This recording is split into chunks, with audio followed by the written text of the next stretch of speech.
ইনফ্রাস্ট্রাকচারটাতে নেই, ফলে বইগুলো রাখা থাকে খুব বিচ্ছিন্ন অবস্থায়। তার মধ্যে আউট থেকে পড়াশোনার জন্য একটা বড় আশ্রয়স্থল, বড় রিপোজিটরি হিসেবে এই পাবলিক লাইব্রেরিগুলোকে ব্যবহার করতে পারে। উদ্দেশ্য ছিল মহান, কিন্তু আমাদের দেশ সমস্ত মহান উদ্দেশ্যে কিছু অন্ধকার দিক থাকে। সেই অন্ধকার দিকগুলো আমি করিমগঞ্জ জেলা গ্রন্থাগারে যদি যান, আমাদের শিলিগুড়ি জেলা গ্রন্থাগারে যদি যান, দেখবেন মাটিতে রাখা আছে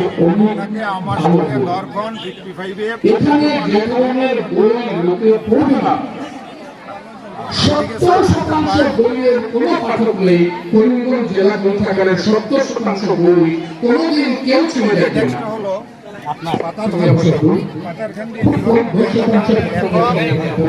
কবি, সাহিত্যিক, এদের প্রকাশিত বই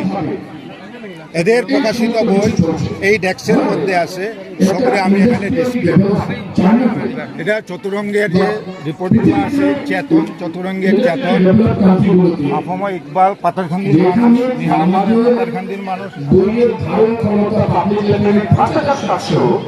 সেখানে 1,08,000 বই, এভারেজ কালেকশন ইন চায়না। বুঝছেন, তাও একটা জনবহুল দেশ, আমরা একটা পাশের জনবহুল দেশ। ওই 1,08,000 বই একটা লাইব্রেরিতে, তার মানে ভ্যারাইটি অনেক বেশি। সুতরাং সেখানে সেই পাবলিক লাইব্রেরি ফিজিক্যাল বই পড়ার থেকে সকল বয়সের মানুষকে অ্যাট্রাক্ট করতে পারছে।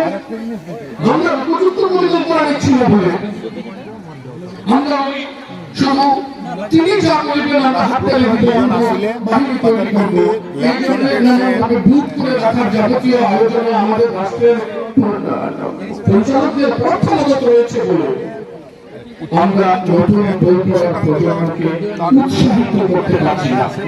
তার ইতিহাস তারপরেও যখন এইরকম একটি বিয়ে করে বই মেলার আয়োজন করে, তখন কিন্তু সে অপ্রাতিষ্ঠানিক এতটা বিদ্রোহের মতো কাজ করে, রাষ্ট্রীয় চিন্তা ভাবনার প্রায় বিপরীতে গিয়ে সে এটা একটা বলছে যে এই হচ্ছে 2015 পরবর্তী ভারতবর্ষে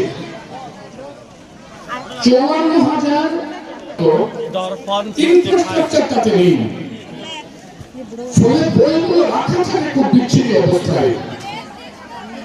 তার মধ্যে আউটডেটেড বইগুলো, আজকের প্রজন্মের জন্য অপ্রয়োজনীয় বইগুলোকে সরিয়ে রেখে নতুন বইগুলো, আজকের দিনের প্রয়োজনীয় বইগুলোকে সাজিয়ে রাখার মতো করে প্রশ্নের জন্ম দেয়।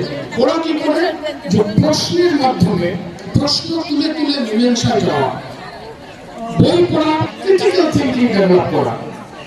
রিলসের উদ্দেশ্য হচ্ছে তোমার ক্রিটিক্যাল করবে। আজকে যে দেশ চালাচ্ছে যে ডিপ স্টেট, এই ডিপ স্টেট গুলো তো তারা চাইছে, কি চাইছে, তারা যত পড়ে তত বেশি জানে, পড়া থেকে সরিয়ে এনে ওই নিরঞ্জনী যেভাবে বললেন 30 সমস্যা আছে, ভালোভাবে পড়া যায়, কিন্তু আপনি ফিজিক্যাল গ্রন্থ অধ্যয়নে বেশি মনোযোগী হচ্ছে, সেখানে ভারতবর্ষে